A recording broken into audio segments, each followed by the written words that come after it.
एक अधिक किलोमीटर पे ढाणी थी, उसमें ना शाह थे, मंसूर शाह। वो बहुत बड़े मतलब जिम्मेदार समझो, और काफ़ी धड़ल्लेदार बंदा थी। इन दोनों, उसका भाई था, चचेरा भाई अपना सरदार शाह। इनकी आपस में कोई जायदाद वगैरह का झगड़ा होता था, आपस में बनती नहीं थी। इन्होंने लठायत रखे हुए थे, दोनों ने दबंग थे। तो वो जो हमारा गांव था वो मंसूर शाह के अंडर में आता था, उसकी हद में। तो सरदार शाह जो था वो तहसील लोधरा में रहता था। तो ये आपस में इनके बंदे रखे हुए थे, लड़ाइयाँ झगड़े। जब कभी कोई वो होता था, मेला वगैरह लगता था, जिसमें गांव में लगते हैं मेले, तो उनमें इनके आपस में झगड़े, खून खराबे हो जाते। मंसूर शाह उस इलाके का एक बहुत बड़ा ज़मींदार था, तो साथ ही उसका दबका था सब उसका। ये दोनों आपस में तो लड़ते थे, लेकिन हमारा इलाका उसके अंडर। तो वो जो कुछ अगर कोई औकड़ होती या झगड़ा कोई या कोई ऐसी बात होती कोई वैसा, तो वो मतलब मदद करता था गांव वालों को। हमारे फादर को तो सारे पूछते थे, मुसलमान भी, क्योंकि उनका वक्तन बवक्तन इलाज सारा फादर ही करते थे। 47 में रौला पड़ गया बच्चों में, मुसलमानों के बच्चों में फिर ये बातें होने लग गई, ये तो इनको तो हम भगाएंगे, मारेंगे, इनका घर, ये फलां का घर मैं ले लूँगा, फलां का मैं ले लूँगा। तो रौला पड़ गया, मार कुटाइयाँ शुरू हो गई।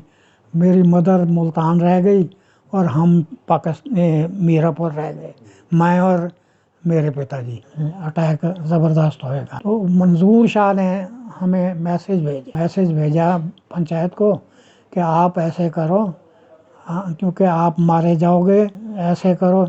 मेरे वहाँ पे ना वो 1-1.5 किलोमीटर में उसका घर था बनाया हुआ, ढाणी होती, जैसे खूह, उनको खूह बोलते थे वहाँ, लेकिन ढाणी होती है बड़े, उसका सारा घर वहाँ पर।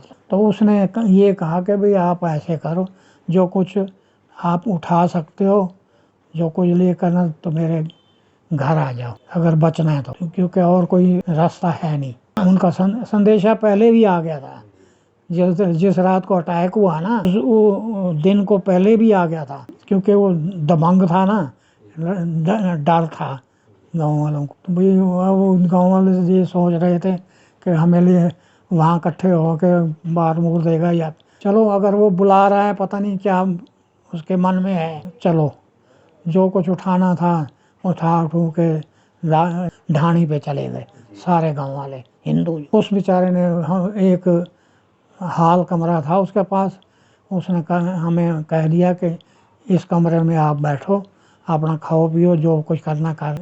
हद उन्होंने बता दी कि इस हद से बाहर मत जाना, क्योंकि बाहर झगड़े चले हुए थे, लठायत वगैरह सारे चारों तरफ अपनी ढाणी के पहरे पे बिठा दिए थे कि बाहर से कोई आदमी भैया कोई अटैक ना हो। उसने हमें बचाया।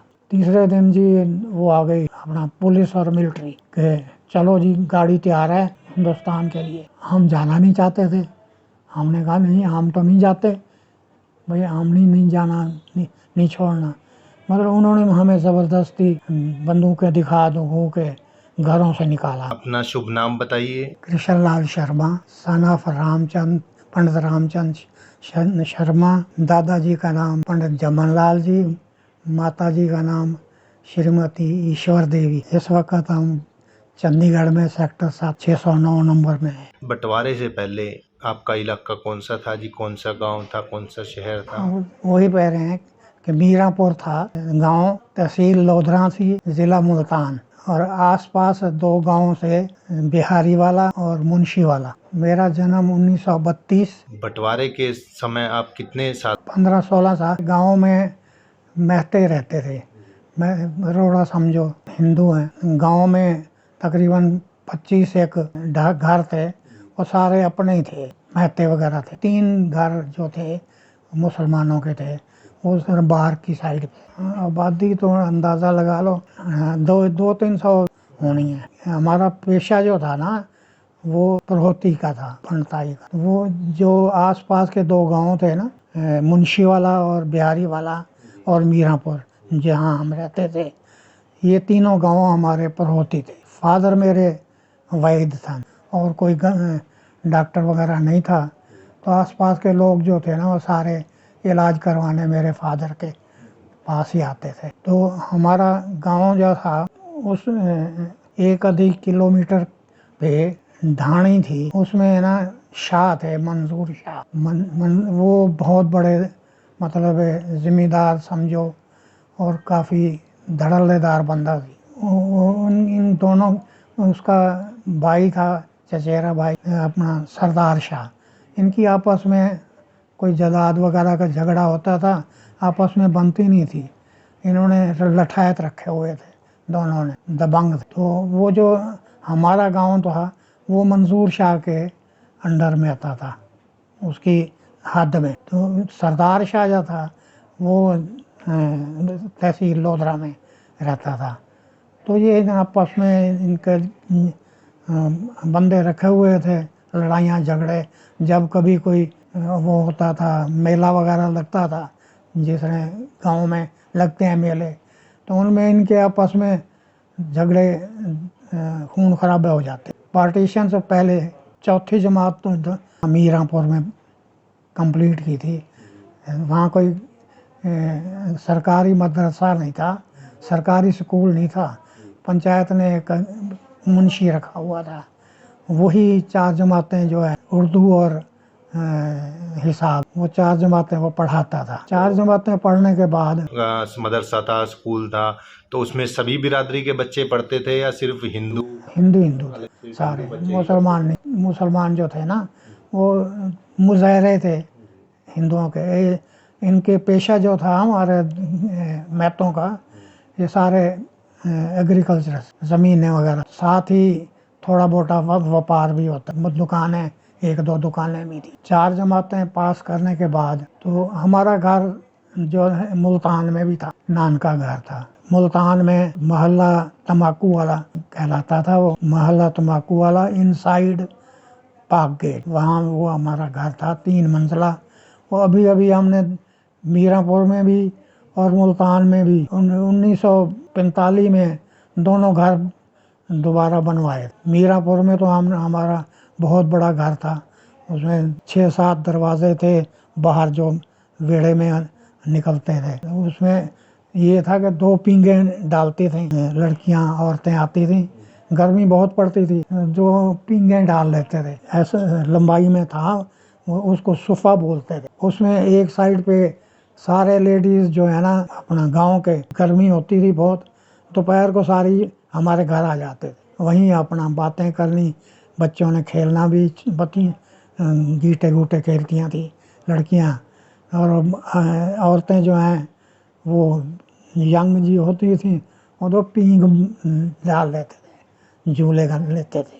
तो दूसरी साइड पे बुजुर्ग आ जाते थे गांव के, तो वो वहाँ पर वो चलती थी चौपड़, वो वहाँ ज़्यादा चौपड़ खेलते थे। तो दोपहर तो ऐसे कटता था, बड़ा माहौल बड़ा अच्छा था। मेरा बड़ा भाई था श्याम सुंदर, बीमार हो के बेचारा डेथ हो गई थी, 16 साल की उम्र। 4 जमातें पढ़ के मैं फिर मुल्तान चला गया। मुल्तान में जाके गवर्नमेंट हाई स्कूल में दाखिल हो गया 5वीं में। तो पार्टीशन के टाइम मैं 6ठी जमात में था। अच्छा, मेरी माता जी उन दिनों में मुल्तान आई हुई थी। मेरी सिस्टर भी थी राज दुलारी। 6 महीने तकरीबन वो मुल्तान में ही रहते थे। 6 महीने इधर आ जाते थे गांव में, मतलब आना जाना था। हमारे फादर को तो सारे पूछते थे, मुसलमान भी, क्योंकि उनका वक्तन बवक्तन इलाज सारा फादर ही करते थे। कोई ज़्यादा कोई पैसा नहीं लेना, कुछ नहीं करना, मतलब रात है पर बात है, जाके उनके मरीज़ों को देखना भी, सारे मतलब इज़्ज़त करते थे। कि मंजूर शाह उस इलाके का एक बहुत बड़ा ज़मींदार था, तो साथ ही उसका दबका था सब उसका। ये दोनों आपस में तो लड़ते थे, लेकिन हमारा इलाका उसके अंडर। तो वो जो कुछ अगर कोई कड़ौती या झगड़ा कोई या कोई ऐसी बात होती कोई वैसा, तो वो मतलब मदद करता था गांव वालों को। 47 में रौला पड़ गया बच्चों में, मुसलमानों के बच्चों में फिर ये बातें होने लग गई, ये तो इनको तो हम भगाएंगे, मारेंगे, इनका घर, ये फलां का घर मैं ले लूँगा, फलां का मैं ले लूँगा। रौला पड़ गया, मार कुटाइयाँ शुरू हो गई।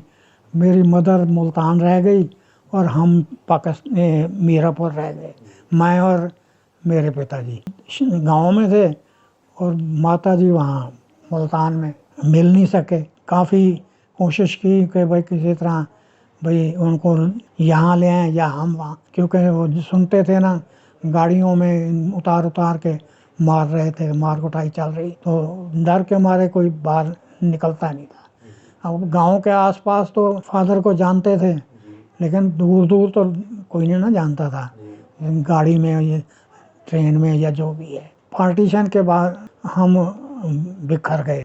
एक रात को हमारे गांव में जंग आ गए, अटैक हुआ, तो लेकिन वो अटैक गांव वाले ज़रा ज़्यादा संभल गए हम, क्योंकि वहाँ पे छतों पे ईंटें वीटें ये वो, कोई पानी वानी गर्म ये वो करके अपने सेफ्टी के लिए। हमारे आसपास वगैरह कोई प्रोटेक्शन नहीं थी। हम स्टेशन से भी उतरते थे तो पैदल आते थे 2-3-4 मील चल के।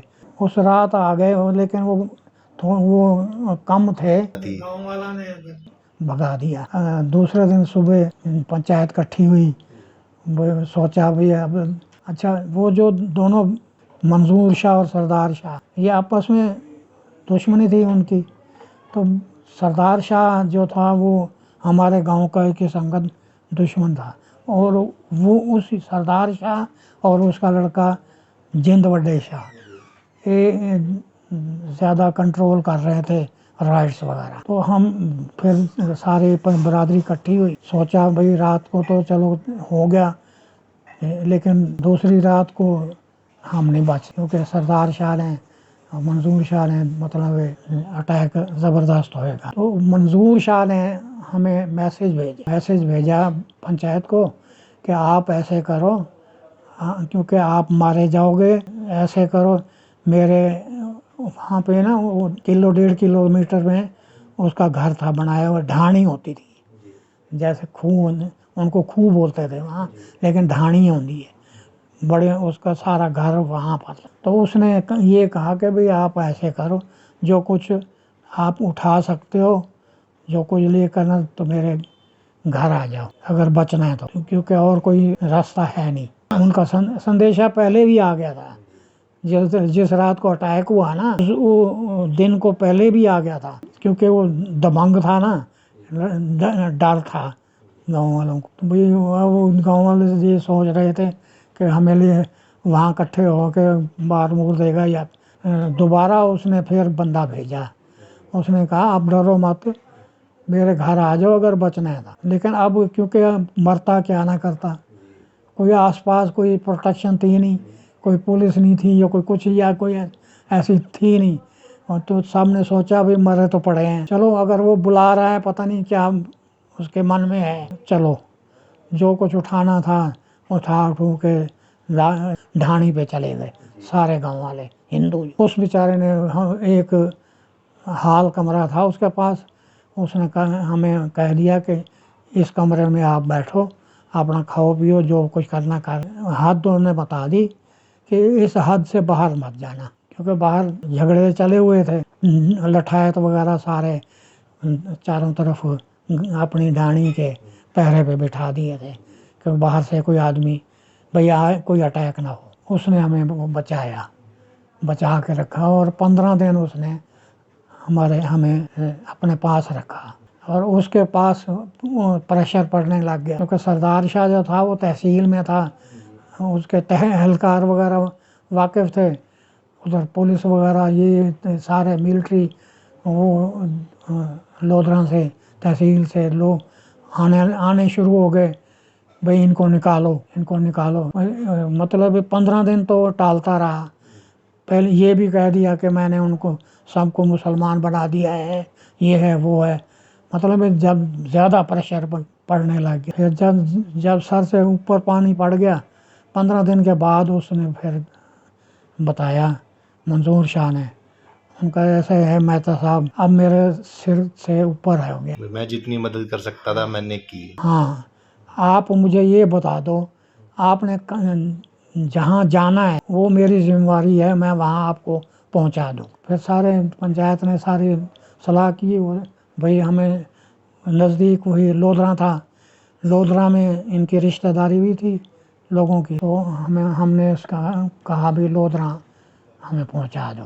उसने कहा भी अपना तो जत्था बना लो, जो भी है, जो सामान उठा सकते हो अपना उठाओ, जत्था बनाओ तो चलो। उसने अपना लठायत साथ ले लिए, अब खुद भी घोड़ी पे बैठ के राइफल लेके अपना साथ साथ हमें चलता रहा, मतलब बिल्कुल सेफ एंड साउंड। उसने हमें लोधरा पहुंचा। लोधरा में पहले ही कई काफ़ी घर खाली हो गए थे, और जो घर खाली पड़े थे उनमें हम चल भाई 2 ही दिन हुए थे, तीसरे दिन जी वो आ गई अपना पुलिस और मिलिट्री के, चलो जी गाड़ी तैयार है हिंदुस्तान के लिए। हम जाना नहीं चाहते थे, हमने कहा नहीं हम तो नहीं जाते भाई, हम नहीं जाना, नहीं छोड़ना। मगर उन्होंने हमें ज़बरदस्ती बंदूकें दिखा दो के घरों से निकाला, और जब हम बाहर आए आके स्टेशन की तरफ, तो बाहर आके फिर देखा तो मिलिट्री तो मुसलमान है सारी। हम वापस दौड़ने लगे, भागने लगे, भाई तो मारे जाएंगे तो, लेकिन वो पीछे हमें घेरा डाल दिया, जाने नहीं दिया। ठीक है भाई, गाड़ी तैयार हो गई, गाड़ी खड़ी थी ट्रेन, लेकिन वहाँ भी वो उसके सरदार शाह के बंदे खड़े थे, किसी का ट्रंक उतार दिया, वहाँ भी लूट पाट कर ली, सामान लाने नहीं दिया। गाड़ी में बैठ गए, कोई ऊपर कोई नीचे, कोई ये छतों पे, साथ ही नलका चल रहा था, पानी ना पीने दो, नहीं दिया, गर्मी बहुत। तो हम तो बाप बेटा थे, हमारा तो सब कुछ गया। हम जितना सामान था ना अपना, हमने वो नौकर था ना खुदा बख्श, उसके घर दे दिया था, भाई रख लो, वह आएंगे तो ले लेंगे। तो खैर हम लोधरा में हमें जी वो गाड़ी पे बिठा दिया, थोड़ी दूर गाड़ी चली, बस वो स्टेशन से बाहर जाके ना इधर उधर साथ साथ वो अपना लुटेरे मुसलमान, कोई लाठी, कोई बर्छा, कोई कुल्हाड़ी, कोई ये, दोनों तरफ साथ साथ गाड़ी ऐसे आस्ता आस्ता चली, रेंगती गई, और साथ साथ वो भी दोनों तरफ चलते आए। गाड़ी जाके आउटर स्टेशन के बाद वहाँ खड़ी कर दी, बस वो शुरू हो गए मार कुटाई। हम इतना शुक्र है कि वो कंपार्टमेंट में थे। अब कंपार्टमेंट में हमने दरवाज़ा तो अंदर से बंद कर लिया, लेकिन 2 बदमाश उन्होंने किसी तरह तोड़ ताड़ के खोल लिया। मेरे फादर जो थे वो माब के अंदर ही उसके हाथ डंडा था, चढ़ते ही ना उसने शुरू हो गया मार। 1-2 बंदे को के सिर उन्होंने पाड़ दिए। मेरे साथ एक बुजुर्ग बैठा था, उसको भी उसने सिर पे मारा, वो मर गया बेचारे का। मेरी बारी थी। अच्छा, विंडो से मैं कूदने लगा, देखा तो वो जो मिलिट्री थी ना, वो नीचे सारी गोलियां चला रही थी। अब जो ऊपर से भागने लगता था या कोई गिरता था जो कोई भागने, तो वो गोली मार देते। छतों से जो गिरा भागने लगा कोई, सबको उन्होंने गोली मार दी। एक बेचारा हमारा गांव का लड़का मेरे हान का था, वो ऊपर से वो बेचारा ऊपर से गिरा और उन्होंने गोली मार दी। अकेला लड़का था बेचारा। गाड़ी खड़ी रही तकरीबन घंटा एक, फटाफट मिलिट्री वाले आए, जो अंदर घुसे हुए थे ना बदमाश मुसलमान, सबको बाहर निकाला उन्होंने। उससे मेरा बचाव हो गया, मेरे साथ वाला मारा गया।